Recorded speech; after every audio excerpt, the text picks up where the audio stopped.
the voice of free speech, the truth delivered, common sense for the American people. Welcome to the Scott Jennings Show. It's a pivotal day for Iran. We'll have the latest on talks between the Americans and the regime. Vice President JD Vance tackling fraud, starting with Minnesota. Mayor Mamdani says no charges for the mob that attacked the New York City police officers.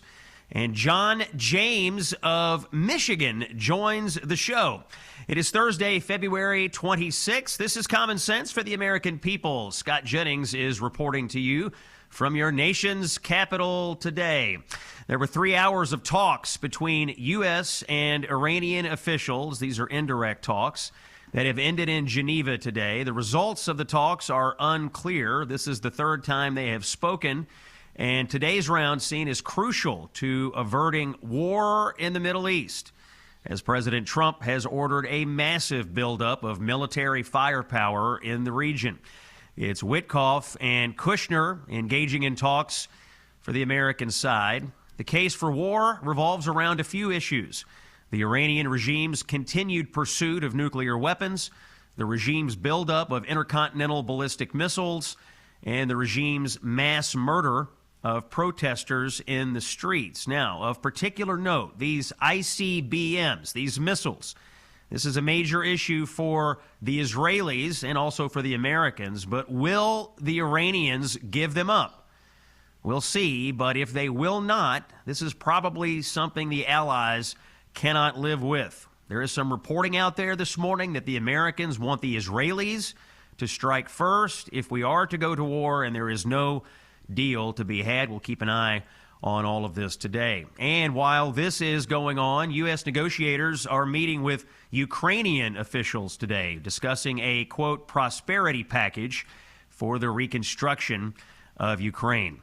At the State of the Union on Tuesday, President Trump announced that Vice President JD Vance is spearheading a new fraud task force, and Vance has hit the ground running, tackling the issues in Minnesota. Here's the Vice President making some news at cut number 3. So we're announcing today that we have decided to temporarily halt certain amounts of Medicaid funding that are going to the state of Minnesota in order to ensure that the state of Minnesota takes its obligations seriously to be good stewards of the American people's tax money. Now, what is this going to mean? What this means is that, first of all, the providers on the ground in Minnesota have actually already been paid. The state has paid those providers the money. What we're doing is we are stopping the federal payments that will go to the state government until the state government takes its obligations seriously to stop the fraud that's being perpetrated against the American tax. The amount of money in play here, nearly $260 million, so fairly substantial. And Vice President Vance is on the road today, speaking in Plover, Wisconsin, still banging this fraud drum. Here's the Vice President just a few minutes ago in cut number 9. Now, I'm here to tell you that the job of your government is not to open your borders and allow fraudsters to come in and take advantage of you. The job of your government is to shut the border and shut off the fraud, and that's exactly what we're doing in the Trump administration. Vice President Vance in Wisconsin today.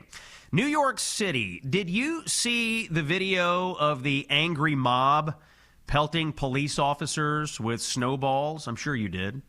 A few officers wound up in the hospital, some with face lacerations. Well, the mayor of New York City, Mamdani, says he doesn't want to see anyone charged for those assaults. Let's hear the mayor in cut number 5. I've said that what I saw was a snowball fight. It should be treated accordingly. It was one that got out of hand, but that's what it was. Snowball fight, Mr. Mayor? You watched that video. It looked like an ambush to me. Tell that to the cops who wound up in the hospital. This is the true colors of Mamdani here, allowing the police to be assaulted on the streets of New York City, and this new mayor looks the other way. And in breaking news, apparently President Trump is meeting with Mamdani today down in Washington, D.C. We'll keep an eye on that. Epstein news. For the next 2 days, members of the House Oversight Committee will be in Chappaqua, New York, taking depositions from the Clintons in this Epstein investigation. Hillary Clinton goes today. Bill Clinton is deposed tomorrow. And this detail just into the show, Hillary Clinton told House investigators that she does not recall ever encountering Jeffrey Epstein personally. And in this late-breaking detail, just into the show, Hillary Clinton has apparently paused the deposition. An unauthorized photo of Clinton was taken and distributed online. And so apparently the deposition has come to a halt over this distribution of this photo. We'll see if they get back to it this afternoon. Let's go out to Los Angeles. Everyone there talking about the FBI raid on the superintendent of schools. This happened yesterday at the home of Superintendent Alberto Carvajalo. The Board of Education in L.A. has responded by calling an immediate executive session to discuss Carvajalo's employment status as the district cooperates with this federal investigation. This happened at his home and his office in L.A. and a third location in southwest Florida, near where Carvajalo previously served as superintendent of the Miami-Dade Public Schools, was also searched. This is according to the FBI down in Miami. This appears to be a wide, sprawling investigation. Now, Carvajalo has led the L.A. school system, the nation's second largest, since 2022. He is a prominent figure in education circles. He's known for his personal story as someone who came to the United States as an undocumented immigrant as a 17-year-old. He has been vocally opposed to aggressive federal immigration enforcement near the schools. Now, the feds are being rather tight-lipped about the nature of the investigation, but we'll keep an eye on it for you. Another example, by the way, of Democrats and their allegiance to illegal aliens, this time in Oregon, where the state Senate held a vote yesterday on whether the state should notify federal authorities if an illegal immigrant is convicted of murder, rape, or another felony. The question was, should Oregon tell the federal government before that person is released from jail so they can be picked up and deported? Simple question. All 18 Senate Democrats in the Oregon legislature voted no. 11 Republicans voted yes, so the motion failed, because it seems Democrats want violent illegal aliens released into Oregon's communities instead of released into federal custody. Now, ICE does remain on the job in cities around the country despite this Democratic opposition. Down in New Orleans, here are the January statistics. These just came out from the federal government. This is just in the city of New Orleans. ICE arrested 2,714 criminals, including 25 gang members, and incredibly, in one city, 10,886 illegal aliens were deported. Nearly 11,000 deportations in one American city alone. Just incredible. And Democrats, it seems, may be whistling past the graveyard on the politics of the immigration issue. It remains a loser for their party. Let's look at the latest data. Here's CNN's polling director, Harry Enton, in cut number 4. This, I think, is so important to note. After all the events in Los Angeles, after all the events in Minneapolis, after all the events of the last year on immigration, can Democrats actually take advantage on this issue? And a look at the polling suggests actually no. They're in a worse position than they were at this point during Donald Trump's first term. Take a look here. Trust which party more on immigration. In 2018, Democrats had an edge of about 6 points. You come over to this side of the screen now, look at that. Republicans are the ones who actually have an edge on immigration. So this whole idea that Democrats are going to be able to take advantage of the immigration group, of the immigration issue, actually doesn't bear itself out in the polling, despite everything that's been going on. Friend of the show, Harry Enton from CNN, going over the latest immigration polling. You should remember that, by the way, the next time a Democratic pundit or a media person comes on your television screen and tells you that Democrats are somehow retaking control of the immigration debate. According to the latest data, they most certainly are not. Let's get some news about aches and pains, folks. This coming in from a listener in Washington. His name is Keith, an extremely active guy. Keith is former college athlete, a martial arts instructor, teaching multiple classes a day. But over time, his body started feeling worn down, and he decided to try Relief Factor. And now he tells us in his personal testimonial, it's coming in from a real customer, His knee pain nearly disappeared. His neck pain dropped significantly.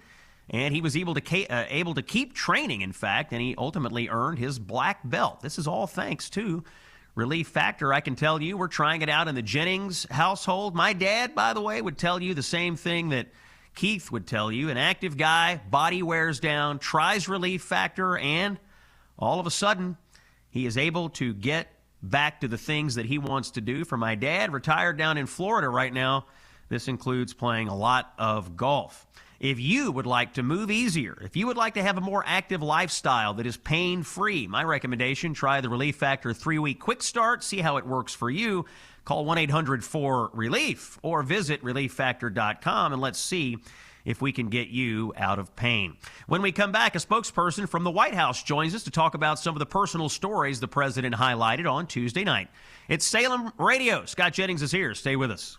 Hey, it's Scott. I want to talk to you about our friends at Balance of Nature. You can find them, by the way, at balanceofnature.com. They have this thing called the Balance of Nature Whole Health System. These supplements are perfect for a resolution in the new year. It's kind of tough to stick with New Year's resolutions, and that's why Balance of Nature's Whole Health System supplements are one of the easiest ways to do it. They're very versatile. You do 2 scoops of fiber and spice and mix it easily into drinks, and it adds a warm, aromatic depth.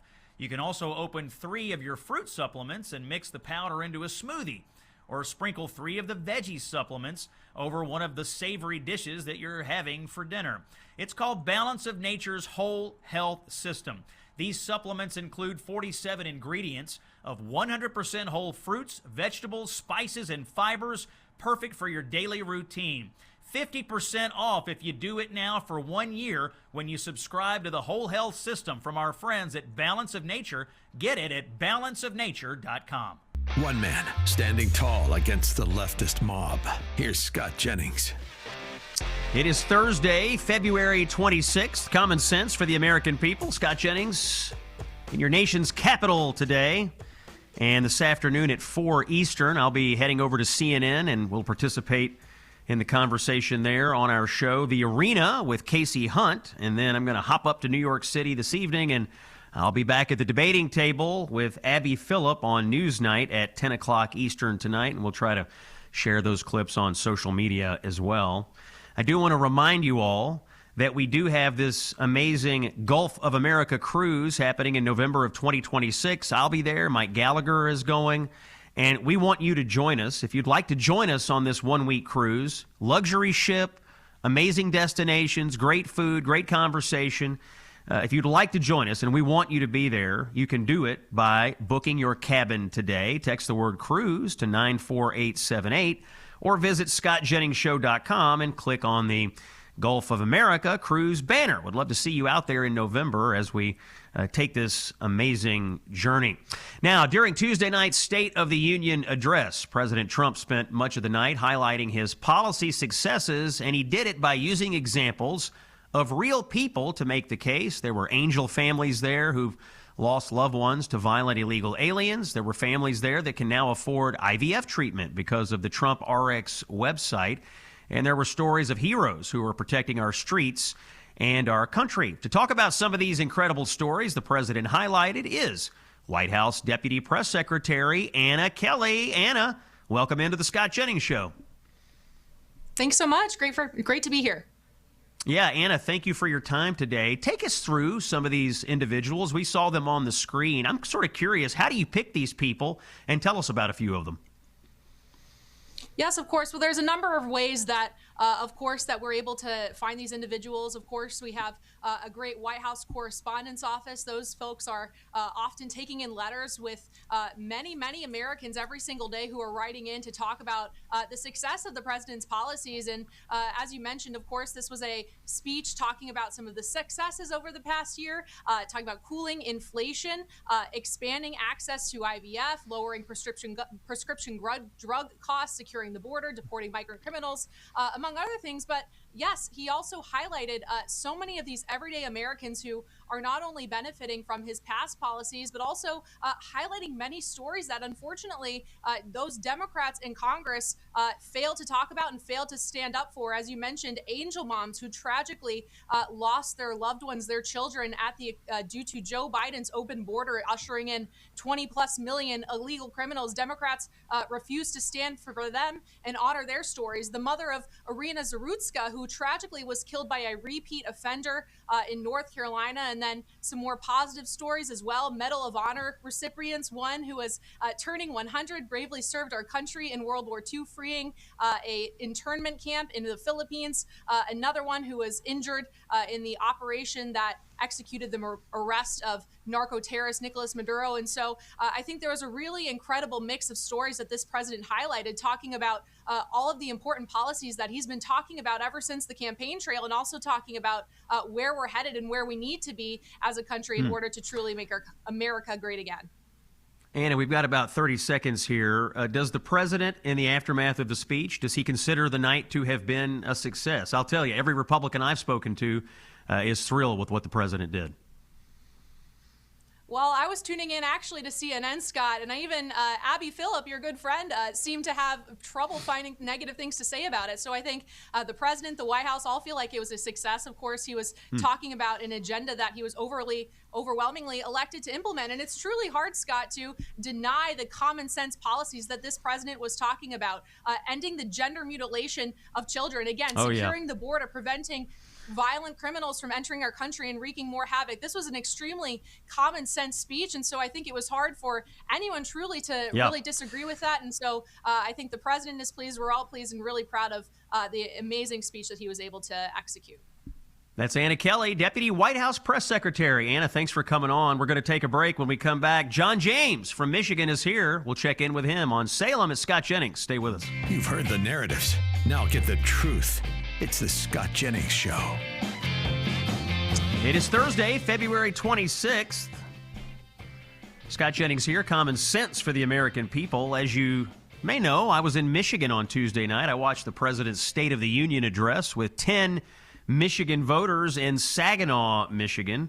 Michigan is one of the most important swing states and one of the most important states in the November 2026 election coming up. There's a Senate race going on there, and there's also a major governor's race going on there. And to that end, we have a candidate for governor joining us today, Congressman John James, coming back to the Scott Jennings Show. Mr. James, welcome back, sir. Glad for your time today. Hey, Scott. Thanks for having me back on.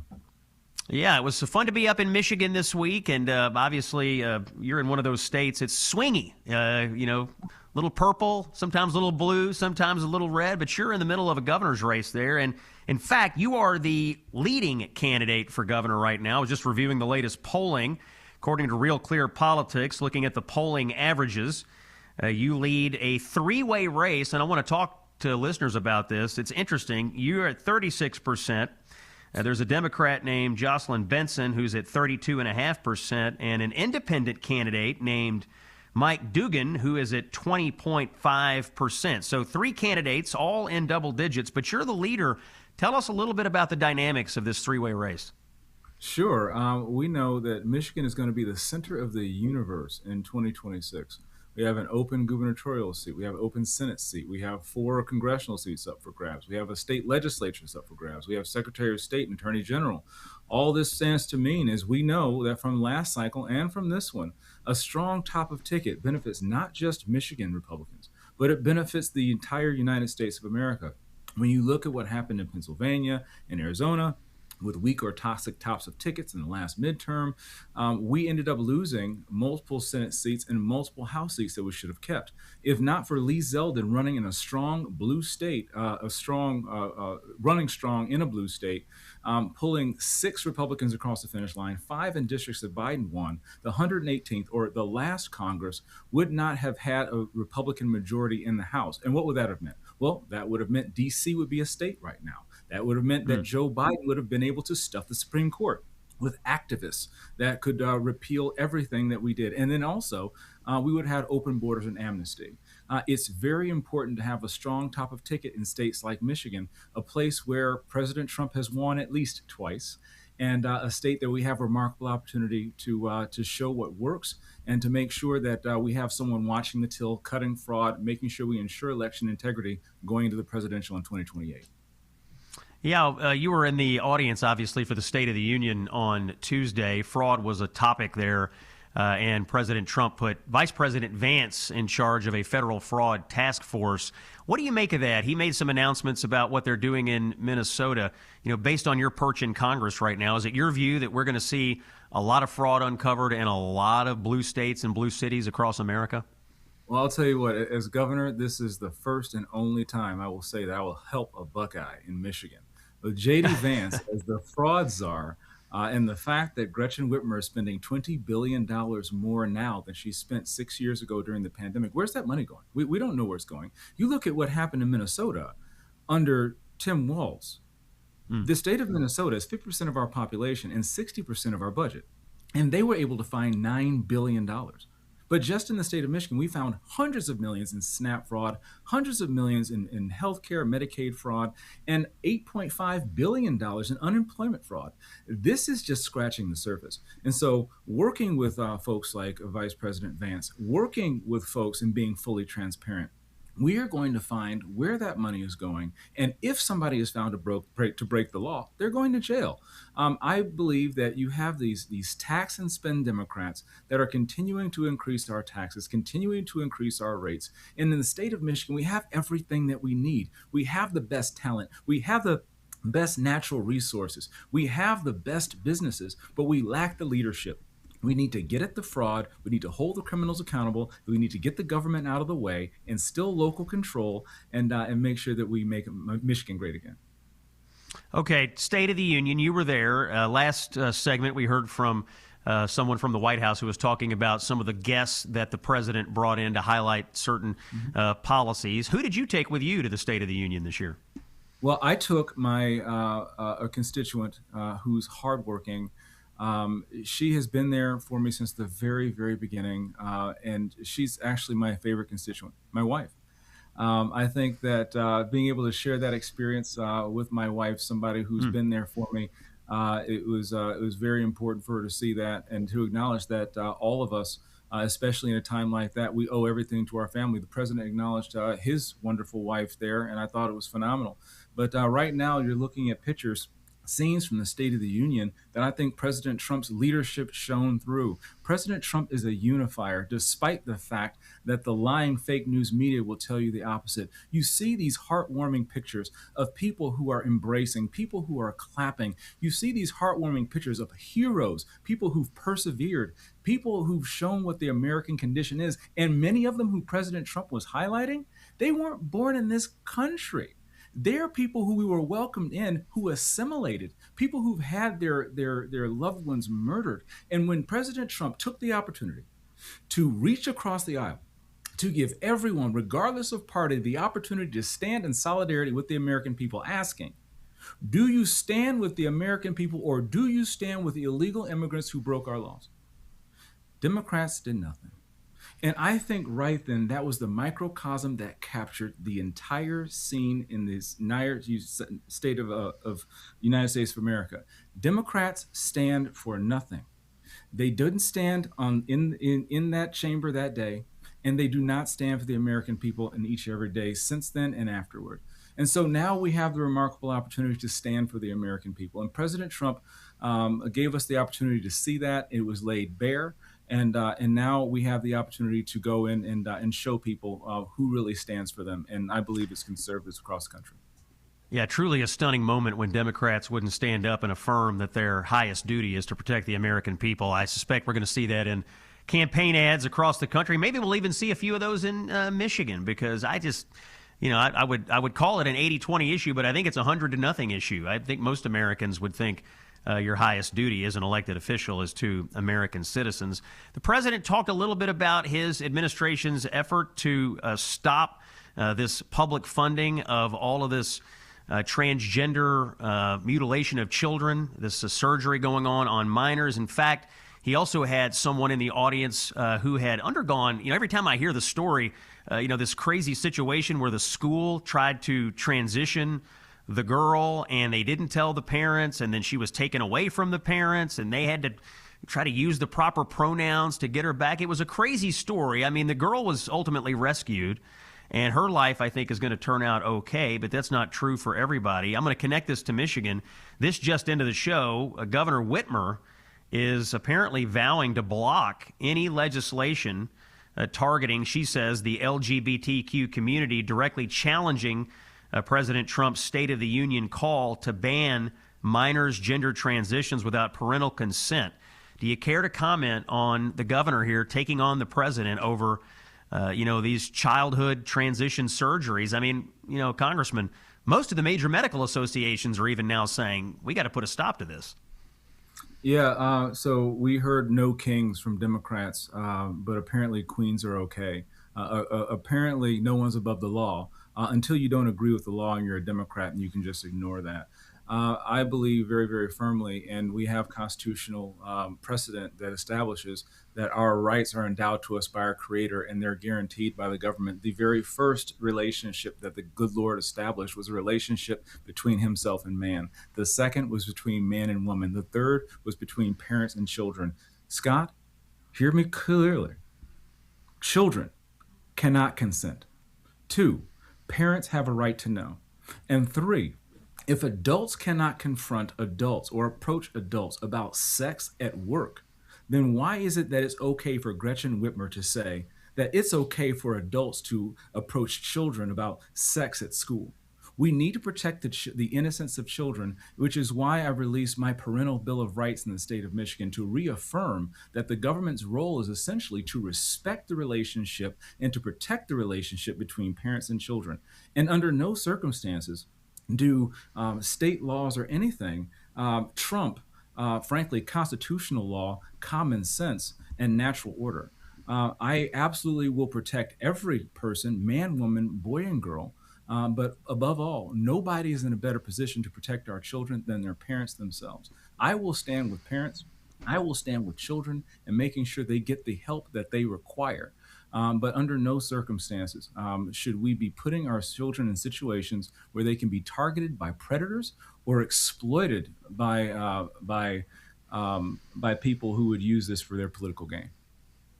You were in the room for the State of the Union. The president talked a lot about the economy, talked a lot about his tax cuts, which you voted for last summer in the working family tax cuts bill, the one big beautiful bill. Did you hear enough from the president? And give us a little update from Michigan. How are the new policies, this transition from the horrible Biden economy to the new Trump plan? How's it working out for Michigan, in your opinion? Well, the best thing that I heard out of President Trump, and there were a lot of great things. I'm a little bit biased, but I actually have a bill that I'm working through in Congress, Patients Deserve Price Tags, which is going to increase transparency, which is going to hold hospitals and insurance companies accountable for their astronomical prices and the fact that they cover these things up. And it's going to do a couple of things. It's going to give patients the control of what they do with their money and make the decisions about what they do with their lives. This is going to lower healthcare debt. This is going to increase quality of care. This is going to decrease prices. And it's going to hold these multi-billion-dollar conglomerates accountable for what they say they're going to do and hopefully move toward a healthier society. And President Trump talked about price transparency in his State of the Union address. And I think that's just so important. I'm going to be working with my colleagues in Congress to get that done. And pushing that forward as well in Michigan will be increasingly important because healthcare costs are something that another Democrat lie when Obama got out there and said, if you like your doctor, you can keep him. If you like your healthcare, you can keep it. And that ended up being the biggest lie of 2012. Well, we can do better, and we will do better. We've already cut fraud, waste, and abuse where criminals essentially were stealing money from the sickest and neediest Americans, folks who were struggling. These are programs that were meant for poor people and for sick people. And by cutting fraud, waste, and abuse, we're guaranteeing Medicaid, we're guaranteeing Medicare, we're guaranteeing Social Security and SNAP. We're guaranteeing those benefits for Americans who need them the most. That's Congressman John James of Michigan, the leading candidate for governor in Michigan, according to the latest polling averages. Congressman, we'll have you back. We're paying close attention to Michigan this year. Thanks for your time today. We will take a break. When we come back, I've got somebody who signed up to be a snow shoveler in New York. We'll hear about that next. You know something? Universities are kind of a bad deal. 6 figures of debt for a bachelor's degree that signals less every year. 4 years spent navigating ideological rules instead of learning how to think. Grades inflated, standards lowered, dissent punished. We call it higher education, but it's mostly expensive daycare with a credential attached. The University of Austin, also known as UATX, is different, however. Admissions at UATX are based on test scores alone. No essays, no resumes. Nobody cares who your parents know. If you're smart enough, you're in.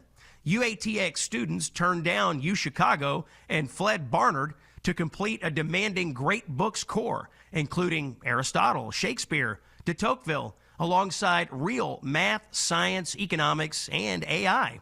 Classes are small, professors actually know your name, grades aren't padded, excellence is measured and rewarded. From day one, students work directly with top founders, investors, and institutions, building companies, doing serious research, and landing real internships. And here's the part that changes everything. There is no tuition. Thanks to private donors, every UATX student graduates debt-free. You're free to take risks, free to start companies, and free to build a life instead of paying off loans.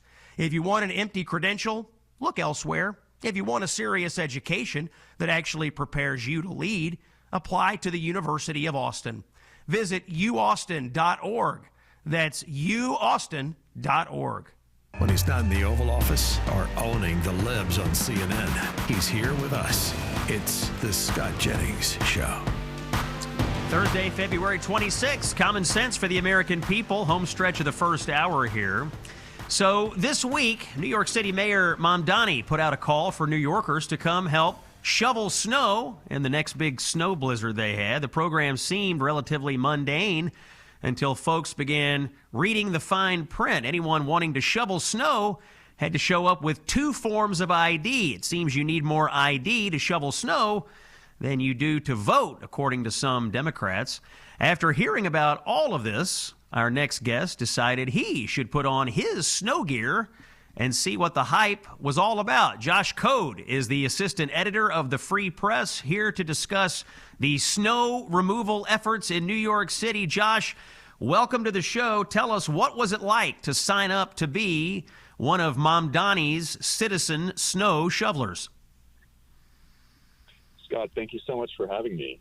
And the experience was what I can only describe as a bizarre yet heartwarming journey through the city bureaucracy. I was one of the thousands of snow shovelers who showed up eager to serve on Tuesday, the day after we received 16 inches of snow. And I showed up bright and early around 8:30 a.m. I had my 2 forms of ID and my social security card. And I wondered, because the website originally said that you needed 2 small passport photos, that I would maybe have to go get those. But the Department of Sanitation press guy told me, no, we've waived the requirement for the photos. And Mamdani himself he said, only bring 2 forms of ID and you'll get paid. So I thought I was all good. And I waited around for about half an hour. I was one of the first guys there. I was ready to go. There was about a couple dozen other guys there with me. And I give my paperwork to one of the workers, and she says, oh, no, we need those photos. And so I basically went on this wild goose chase where I went to a CVS, another CVS, got my photos, brought them back, waited for another hour. And by the time I touched a shovel, I had been there waiting or running around for 2 hours. Or no, it was actually 3 hours, my mistake. But I got out there and I shoveled. It was a good crew of guys, lots of different people, not just the Mamdani supporters, but just people looking for a good job. You know, the market's not great out there, and people made some honest work that day. It was overall a great crew and a great time. Did a bunch of people show up to do this? Was it a large group that came down to City Hall? So it was a large group, and there were actually different sanitation outposts that you could show up at. I think that there were about a dozen or more. I went to the one that was closest to my apartment, and over the course of the day, they sent out multiple groups of guys to shovel. It was mostly guys. There were, I think, a handful of women I saw that day. But I would say that there were probably about 100 that went through the sanitation garage that I showed up at. And across the city that day, according to the Department of Sanitation, there were 1,700.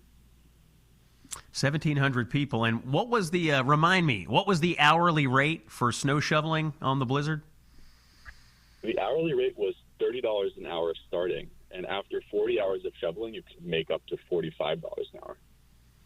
No kidding. Okay, so lots of people showed up. It's not an insignificant amount of money.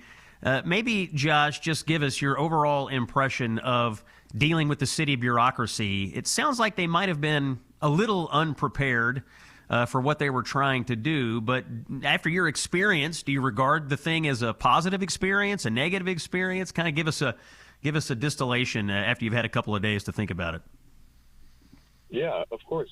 I think it was at first frustrating to get the wrong information and then have to go out and get passport photos to work. But, you know, I've waited at the DMV. I've lived in New York City for 4 years, so I'm not naive about the bureaucracy it takes to run a place like this. And it was funny. There was even a sanitation worker who told me directly. She said, the mayor's not giving us the right info. And I think that, you know, in good faith, Mr. Mamdani wanted to create a program where people could help out their city, make some money. And at the end of the day, the people I met in the community of folks that I shoveled with, there was a great camaraderie in that. So I would say on balance, the program was a net good for the city. You'll see that a lot of the streets are pretty clear. I think part of that might be some above freezing temperatures. But I'm grateful for the people I met and the chance to serve my city, and I feel like I've earned the right to complain about the poop-covered sidewalks that have revealed themselves as the snow melted. That voice you're hearing today, Josh Code. He is assistant editor of The Free Press, a website I consult almost every day to see what's going on in our world. Josh, thanks for the report on the Mamdani Snow Shoveling Corps in New York City. Appreciate your time. Of course. Thank you, Scott. And you can read my full story at dfp.com. All right, that's where you find it. Hour number 1 is in the books. Hour number 2 coming up. It's Scott Jennings on Salem. More breaking news after this. If the leftists haven't had enough yet, there's more. This is the Scott Jennings Show. All right, it's Thursday, February 26th. Common sense for the American people. Scott Jennings joining you here on the Salem Network, coast to coast. You can also pick up this show every single day. We have a podcast version of it. Pick that up on Apple or Spotify. And if you are so inclined to watch the video, you can go to snc.tv. Stands for Salem News Channel.tv. And we broadcast it live and archive it there every single day. So a lot of ways to get common sense for the American people. Let's do a quick check of the headlines here. The House Oversight Committee is deposing Hillary Clinton today in Chappaqua, New York. And they will depose former President Bill Clinton tomorrow. Now, the deposition was briefly paused when an unauthorized photo of Hillary Clinton was leaked out on the internet. So there was a stoppage, but I think they are back to talking to Hillary Clinton again. She said in her testimony today she does not personally have any recollection of ever having met Jeffrey Epstein. We'll see what Bill Clinton has to say tomorrow. U.S. mortgage rates are dropping. They are now below 6% for the first time since 2022. That's good news for home buyers. And NASA, unfortunately, is hauling their moon rocket off the launch pad to fix another malfunction. So it looks like we're going to have another delay in the Artemis moon mission that we've been talking about a little bit on the show. But hopefully NASA can get the rocket put back together and back up on the launch pad soon. And a quick update on a story that we brought you in the first hour. Well, we gave you some sound in the first hour. New York City Mayor Mamdani had said that he does not want to see anybody face any charges in this angry mob snowball assault on New York City police officers. He said, hey, it was just a snowball fight. Well, he and the police commissioner, Jessica Tisch, sorry, that is the police commissioner. They are having a disagreement about this, and it sounds like, and this is late breaking news, that the police, in fact, have arrested someone in the snowball assault in New York City. This is from the New York Times. Police arresting a 27-year-old man. The man's name is Guzman Coulibaly. He was taken into custody just a little while ago, actually, at his home in the Bronx. and he was charged with assaulting a police officer, obstructing governmental administration, and disorderly conduct. This is all according to the police. The police department is still seeking 3 other men, 2 of them believed to be between the ages of 18 and 20. They are also wanted for assault. This is interesting. This has sort of divided the people in New York City. Many people were outraged, and if you're watching the video feed, you see it right now, people pelting the police with these snowballs, hitting them in the face. People were outraged by this, and then the mayor said, hey, nobody should face charges, but at least one person is, and possibly a couple more. You're listening to The Scott Jennings Show on Salem. It's common sense for the American people. Special guest now coming on the show. He is the chairman of the Commodity Futures Trading Commission. You may have heard of this thing. It's called the CFTC. It is a federal agency. I ran into him at an event the other day, and I thought, we ought to have this guy on. He's got a really important job. And then lo and behold, the next day he had a piece in the Wall Street Journal about these prediction markets. And so this is a timely interview. His name is Mike Seelig. Mr. Chairman, welcome into the Scott Jennings Show. Glad to be here. Yeah, thanks for doing this. You are, in your role as chairman of the CFTC, heavily engaged in the regulation of what we call these prediction markets. Talk to us about the prediction markets. What are they, and what is the CFTC's job here in regulating the operation of these things? It's Polymarket, it's Kalshi. People are seeing these things all over the place now. Give us a little insight into it. That's right. And after years of regulation by enforcement and prosecution of different industries and the targeting of different individuals, we're going back to common sense, very much in line with this radio program, and we're taking control over these markets. We're making sure that we're putting rules and regulations in place because these markets aren't new. They've been around for a long time. These are markets that allow individuals to place predictions on a wide range of events. Most recently, we've seen a lot of interest in the sports markets, but these really started out as political prediction markets. PredictIt was one of the very first, where individuals could place a prediction on the winner of an election. And we saw it with 2024, we've seen it with many years, that the political polls oftentimes get it very wrong. And the prediction markets have gotten it completely right. And so it's very important that we protect these markets here in the United States. I wrote an op-ed that you mentioned a few weeks ago in the Wall Street Journal, and we also filed a amicus brief, Friends of the Court brief, in some litigation to make sure that we continue to defend our jurisdiction over these markets. So the issue here is there have been individual states that are trying to regulate the prediction markets, and you're arguing in your Wall Street Journal piece that it is the federal government, that is the CFTC, that has the sole jurisdiction over these regulations. Is that correct?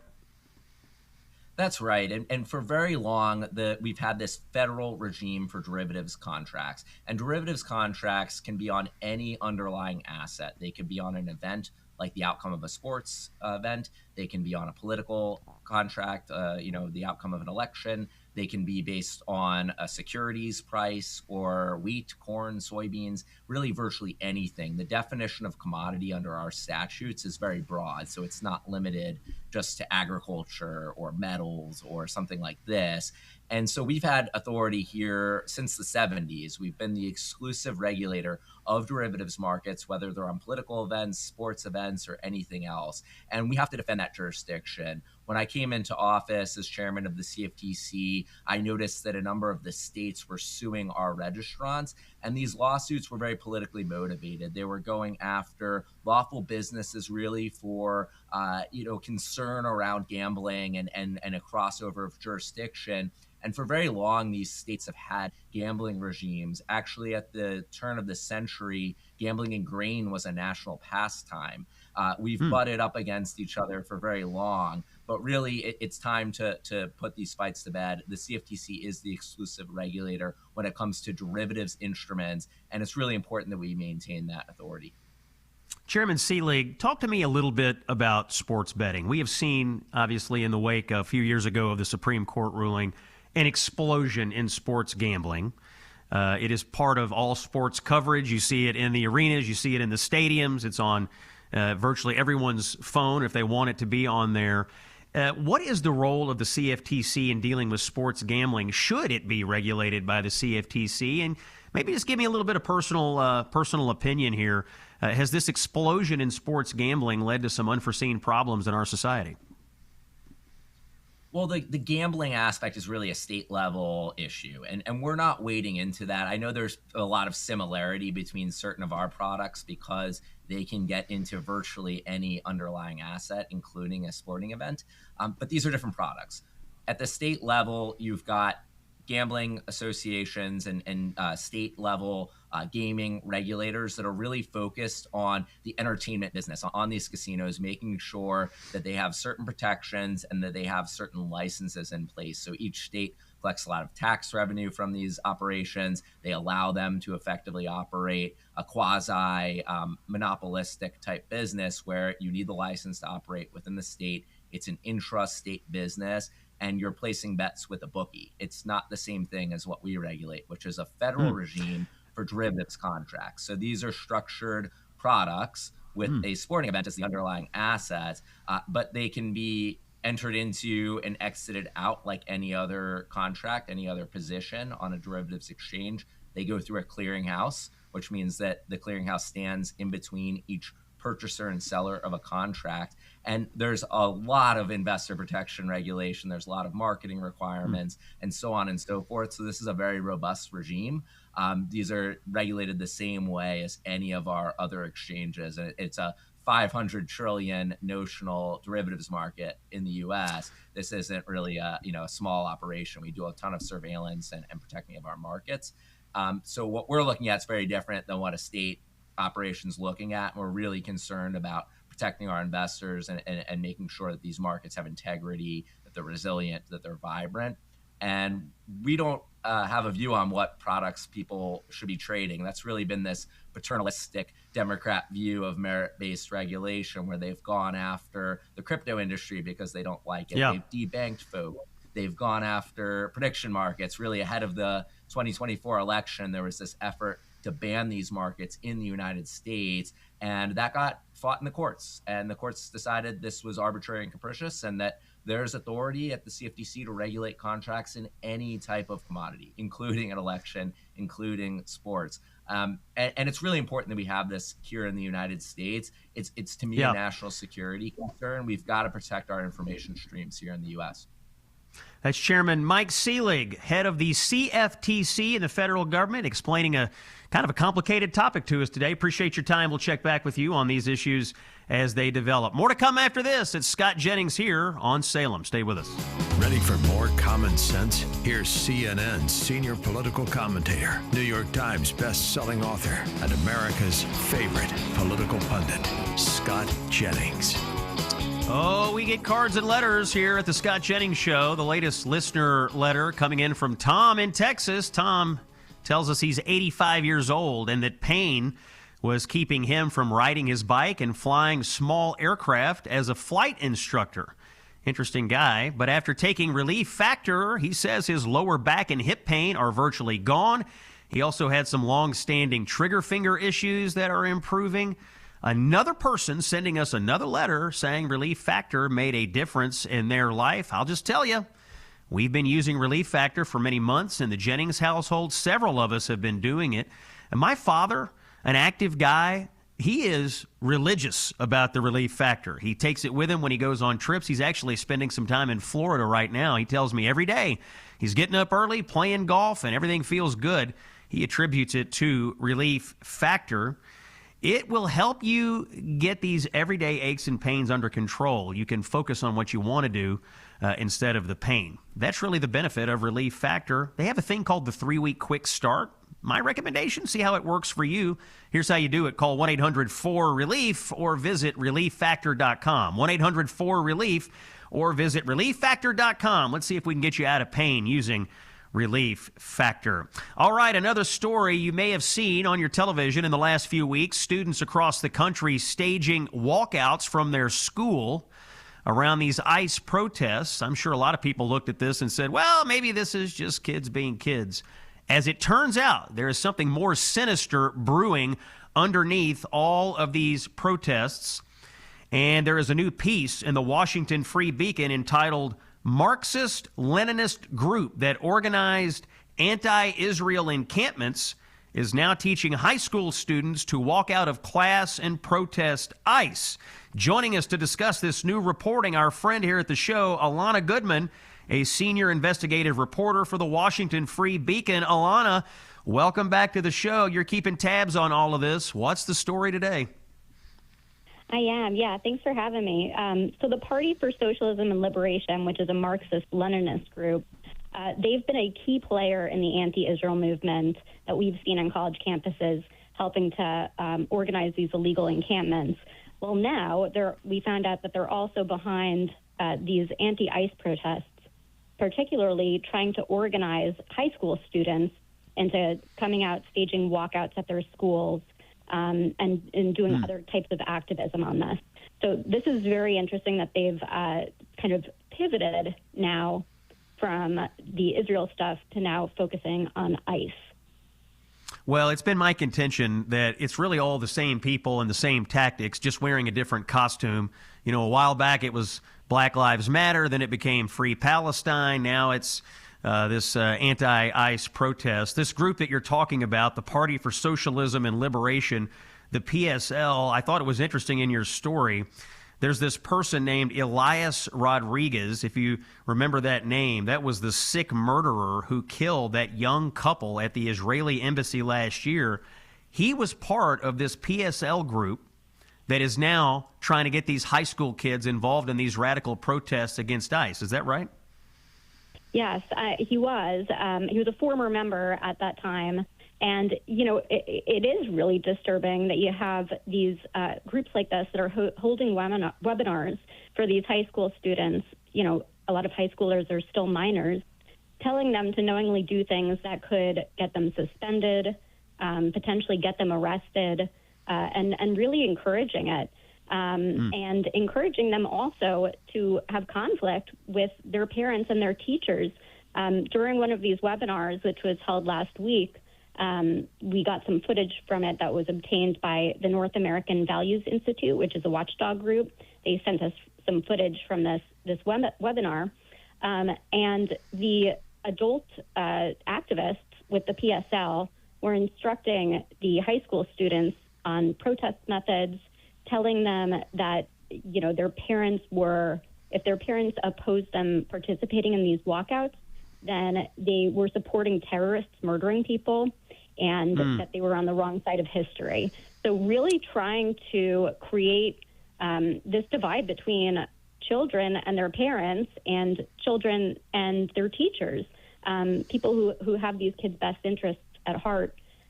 So, yeah, that is definitely a disturbing part of this. One thing that has become clear, whether it's these protesters on the streets of Minneapolis, these kids who are being organized to walk out of their schools, based on your reporting, Alana, and reporting of others, it is very clear there are interests out there, well-funded and well-organized interests who are organizing people to try to destabilize communities and, frankly, I think destabilize the United States of America. Read all about it in the Washington Free Beacon, and reporter Alana Goodman. If you want to know what's going on in this space, Alana is one of the best. Thanks for joining us on the show today. We're going to take a break. When we come back, U.S. Senator John Cornyn of Texas has a blistering new ad out in the Senate down there. We'll take a look at it. Quelling leftist arguments with truth and common sense. They hate that. This is the Scott Jennings Show. All right, we need to talk about the state of Texas. We have a major Senate race going on there. Both parties are having primaries, getting a lot of attention. Early voting is underway. Election Day is coming up on March 3rd. Let's start with the Democratic side. The fight is between Jasmine Crockett, a member of the House, and James Tallarico. Crockett appears to be the candidate of the grassroots, progressive, radical wing of the Democratic Party, while Tallarico is the favorite of the Washington establishment Democrats. The latest independent poll on that side of the race showed Crockett with a 12-point lead. Now, the Tallarico campaign has released a survey showing him up by a couple of points. It's a close race, but a lot of folks think Crockett is the slight favorite. Now, let's talk about the Republican side. The incumbent is Senator John Cornyn, and he faces the sitting Attorney General Ken Paxton and Congressman Wesley Hunt in a primary, and the latest polling there shows a very close race that may well lead to a runoff if nobody gets above 50% of the vote. Joining us now to discuss the Texas Senate race and other issues is Senator John Cornyn of Texas. Senator Cornyn, welcome back to the Scott Jennings Show. Great to be with you, Scott. Thanks for spending some time with us today. I want to start this interview by playing a brand new television ad that you have released in this campaign attacking your opponent, Ken Paxton here. Let's take a listen to cut number 8. It's voting time, so let's cut through the bullshit.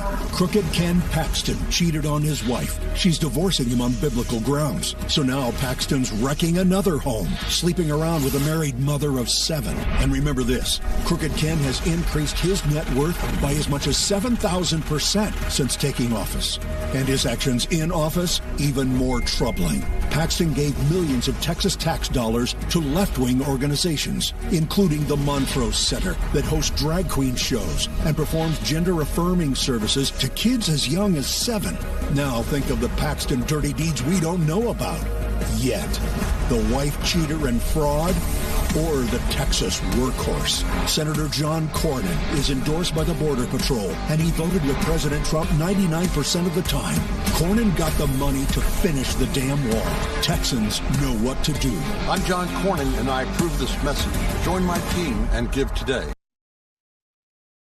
One of the most blistering attack ads I have ever heard. How do you think Texans are going to respond to this message? Well, it's all true, Scott. And, I've had a lot of my constituents in Texas say they can't believe this is actually a race. Given the baggage that Ken Paxton brings into this race, the chance that he would actually lose a red Senate seat in a state like Texas in the first crack in the red wall, and at very minimum would cost hundreds of millions of dollars to try to salvage him if were he the nominee. And chances are he would end up hurting the overall ticket, including the 5 new congressional seats that were drawn during redistricting. So I think I can help the president in his the last 2 years of his term of office. I think I can help the down ballot. And we spend money picking up Senate seats in Georgia, Michigan, and New Hampshire. Is it your view that if Paxton is the nominee of the Republican Party, that it would become favored for the Democrats to win the Senate seat in Texas? That's the only reason why Jasmine Crockett and James Tallarico are running, because they see a once in a, it's been since 1994 that we have not elected a Democrat statewide. So this would be the first chance. And I think the reason they are running is because they see this as an opportunity where Ken Paxton be the nominee. But of course, we're determined not to let that happen.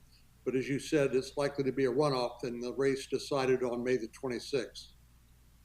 Let's talk about some issues in Washington, Senator Cornyn, including the Save America Act. There appears to be a little bit of news on this today. It doesn't feel like, based on what we're hearing, that there is enough support in the Senate Republican Conference to change the rules of the filibuster in the Senate to advance the Save America Act. Can you tell us anything about what you know today regarding the future of this legislation? Well, in a normal world, which apparently we're not living in now, given the resistance to everything President Trump has proposed, or Republicans for that matter, requiring only American citizens to vote, and then requiring voter ID would be not controversial. You've seen the public opinion polls showing this is wildly popular, but similar to what happened during the State of the Union when the president challenged Democrats to stand up for law enforcement and against illegal immigration, they sat on their hands. And here I expect the Democrats to uniformly oppose this common sense measure that would actually protect the integrity of the ballot and make sure only American citizens will vote. Are we going to see action on this on the Senate floor this week, you think? Next week? What's the timeline right now? My guess is maybe next week. Senator Thune has been trying to figure out where the conference is. And as you know, there are 53 Republicans, and sometimes it's a little hard to herd cats and get everybody on the same page. I think pretty much everybody's on the same page in terms of the policy, but how we actually accomplish it has been debated. This so-called talking filibuster idea that hasn't been tried in a long time has some challenges in it. And of course, Senator Thune can only do so much. He could put it on the floor, but obviously he can't direct senators how to vote. So trying to convince senators about how the process would work and that it's likely to result in success has been part of the discussion, and that discussion goes on. I know the calendar is also an issue because you're simultaneously dealing with the shutdown of the Department of Homeland Security. The Democrats voted to shut down DHS. That's something that has to get dealt with. What's the latest on chats with Democrats here? It seems like they're being rather unreasonable on DHS. Well, I think they've taken the wrong hostage. You know, the hostage they took was TSA, the Transportation Security Agency that is responsible for security at the airports. Those folks are not going to be paid. The Federal Emergency Management Agency that deals with natural disasters and the like, and then also the Coast Guard.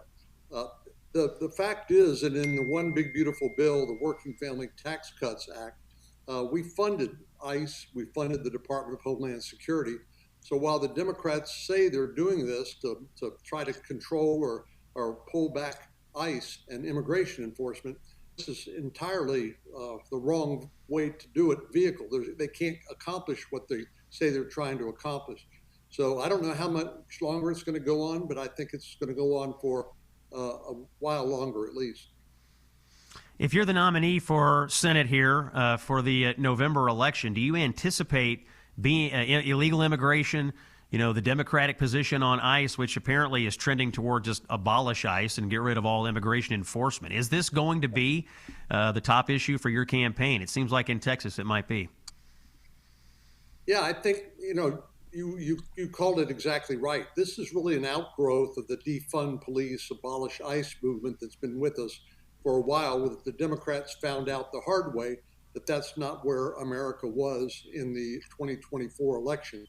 And while obviously the tragedies that occurred in Minneapolis had multiple reasons, with Tom Homan in charge, I'm confident that these operations could go a lot smoother and de-escalate some of the potential for conflict and violence. I don't think the president can or should give up on enforcing the immigration laws. That's how he was elected in 2024. And I think the Democrats are on the wrong side of this issue because it's important we stand with our law enforcement. They're enforcing laws, as you know, Scott, that have been passed by the Congress and signed into law by the president. This is not discretionary on their part. They're doing their duty and doing the job we've asked them to do, and it's a dangerous job at that. We're talking to Senator John Cornyn of Texas about the upcoming Senate race and key issues going on in Washington. Senator, continuing on here, discussion about illegal immigration issues. One of the things that has many Americans outraged right now, this idea that illegal aliens can obtain commercial driver's licenses, CDLs. We've seen a number of accidents on American roadways. People are dying because illegal aliens who can't read road signs, who can't speak English, who can't follow our laws, are behind the wheel. Now, you have plans, I think, to introduce legislation that would bar illegal immigrants from getting these CDLs. The president talked about this in the State of the Union on Tuesday night. What can you tell us about that? Well, taking a cue from the president, but this is really something that's been worked on in states like Texas. Governor Abbott's made clear that this would not be permissible, but as you know, in some blue states, they will issue driver's licenses, including commercial driver's licenses, to illegal aliens and people that can't read basic English, much less the road signs. And this can result in terrible tragedy and even death.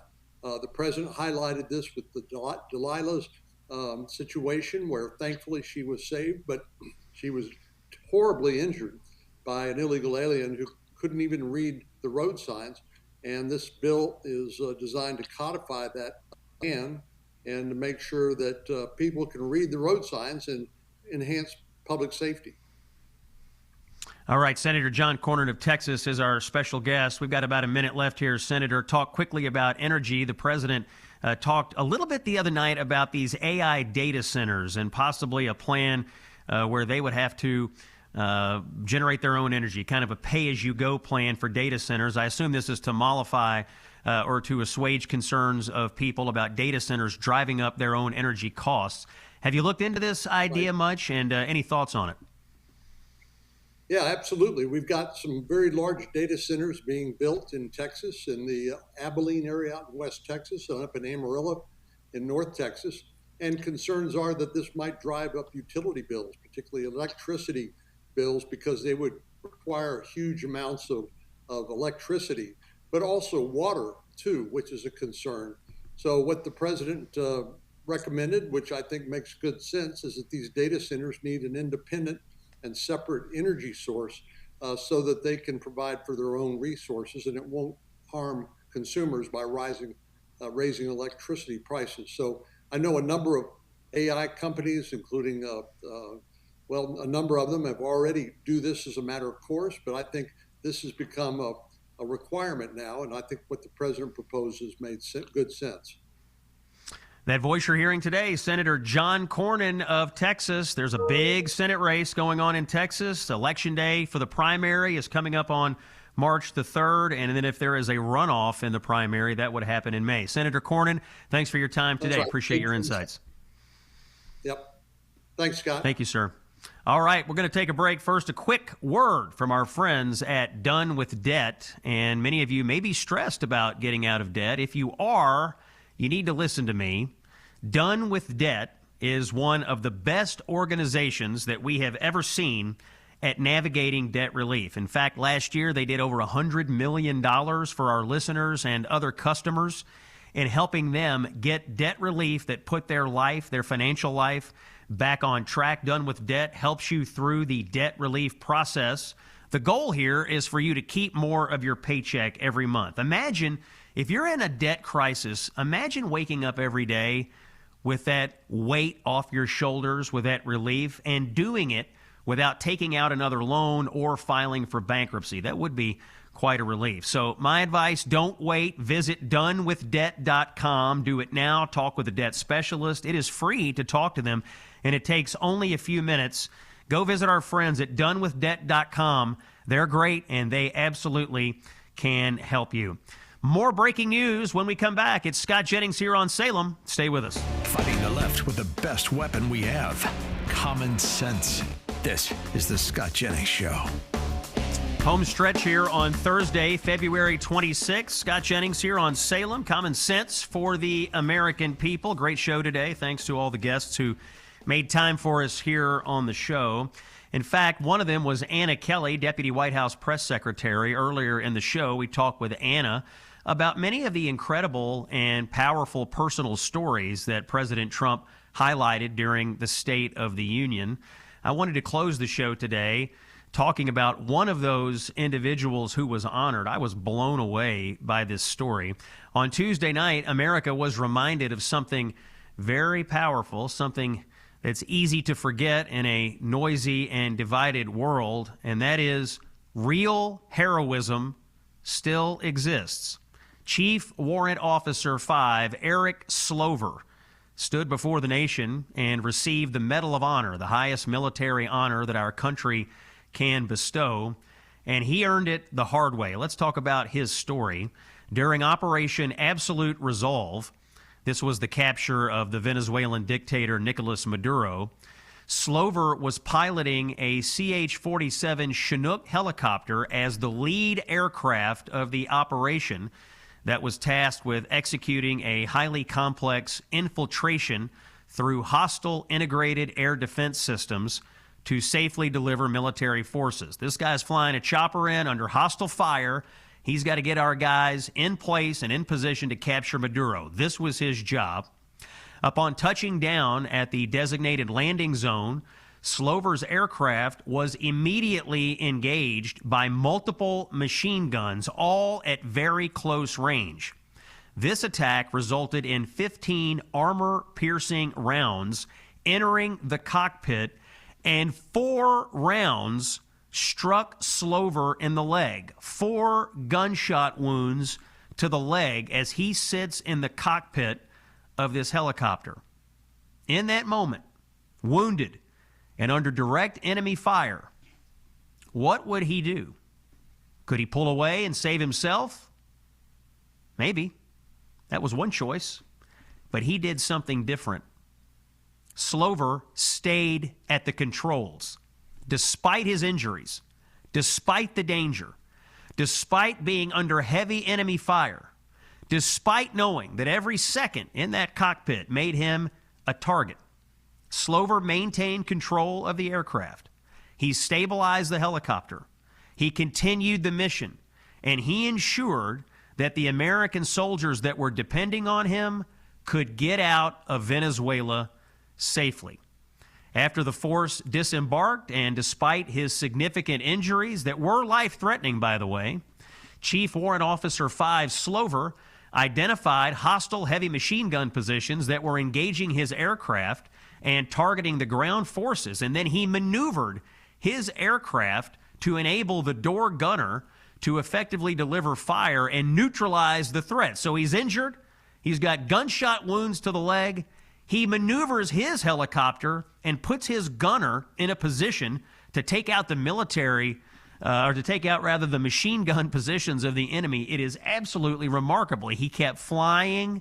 He kept leading. He kept fighting through this pain. He's bleeding profusely, and he brings home his crew and his passengers alive. Remember, not a single American lost their life in this mission. This is real courage. It's selflessness.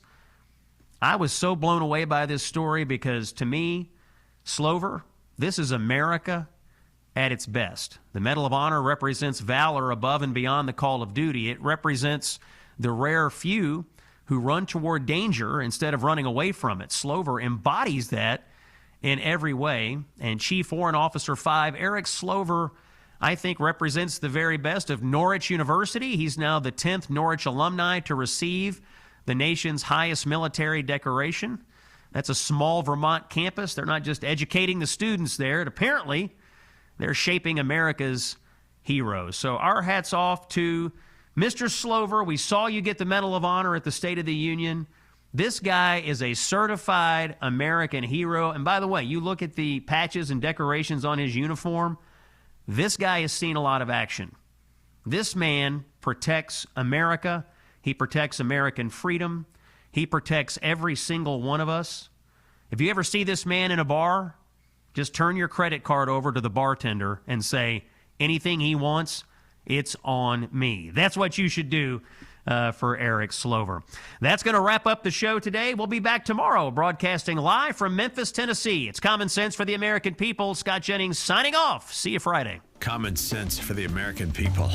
This is the Scott Jennings Show.